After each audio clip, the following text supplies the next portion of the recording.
Hey folks, welcome to another Masculinity Monday.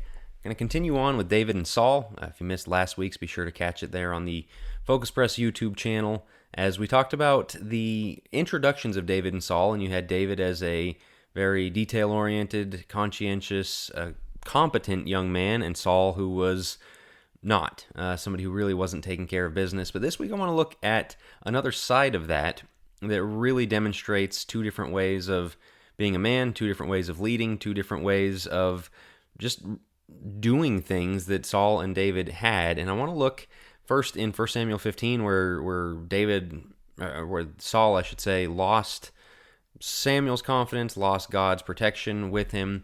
Samuel was told by God, go down. Saul didn't do his job. He was fighting off the Amalekites, and this was a generations-long issue that God had wanted the Amalekites destroyed. Saul had the opportunity, and he didn't do it.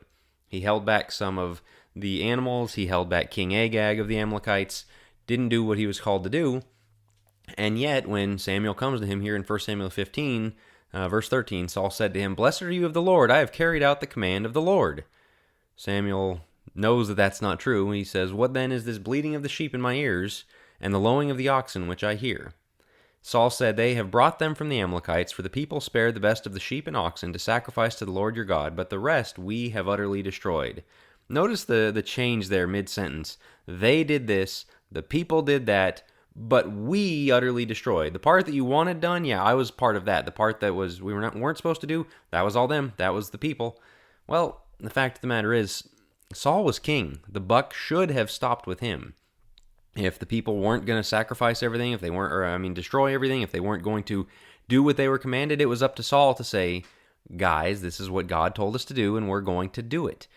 And in so many cases like this, things that might not be your fault still are your responsibility. And as the king, that was the issue with Saul, is he could point the blame all day long, but he's the one that paid for it. He's the one that loses his kingdom. He's the one that gets this rebuke from Samuel over it, that God was not pleased with Saul's actions, and yet he turns and starts pointing fingers. You see this all the way back in the garden with Adam. He first points at God and at his wife Eve, says, "The woman that you gave me, Lord, she gave me this fruit to eat." And so, pointing the blame, pointing the fingers. Eve turns and says, "Well, the serpent," and you just keep pointing fingers all the way down the line. Same happens with Aaron and the issue of the golden calf. Moses comes down the mountain and is furious at what's going on, and Aaron's explanation is, well, these people, the people wanted it. And again, it's like, you're the leader. It doesn't matter if the people wanted it. It's your job to say no, and they can handle the fallout. They can deal with it, and whatever happens from there, but you're supposed to hold up your end of the bargain here.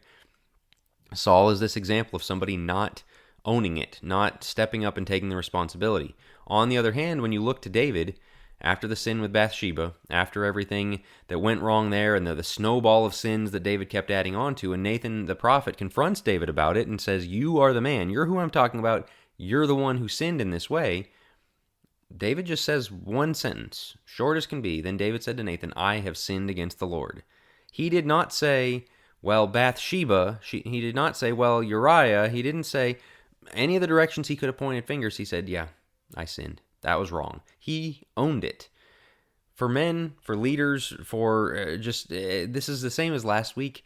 Yeah, women need to have personal responsibility too, and this is a lesson that can be from both men and women, but the masculinity part of it is, if you are going to lead, if you're going to lead in the home as a husband, as a father, if you're going to maybe eventually lead in the church or whatever it may be, you have to have this David mindset that says, I'm going to own it.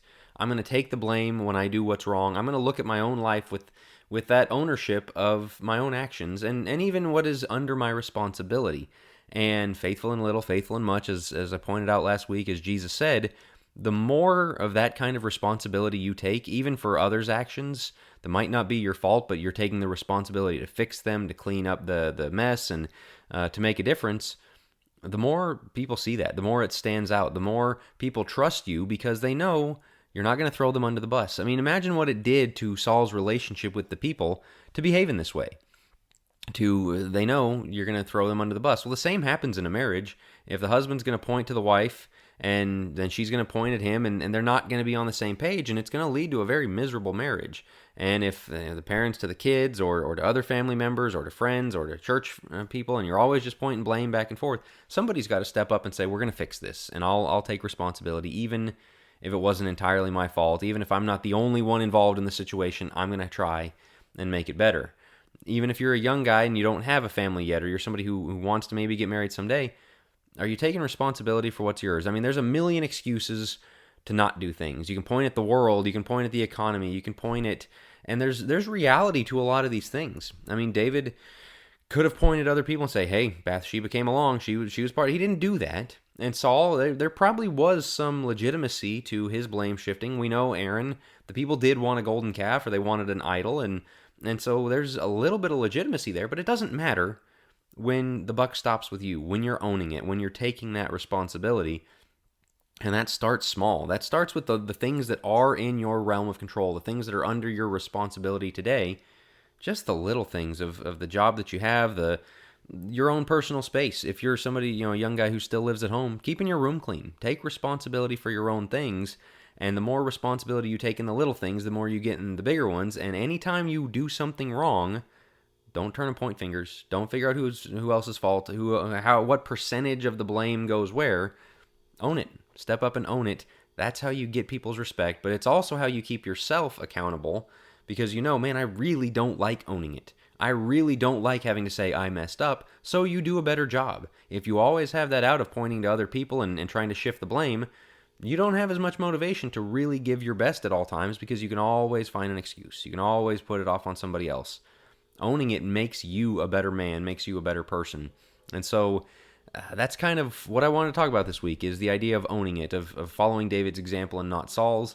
As always, these are going up every Monday here on the Focus Press YouTube channel. As always, good for the algorithm if you click like. If even better if you have a comment to leave.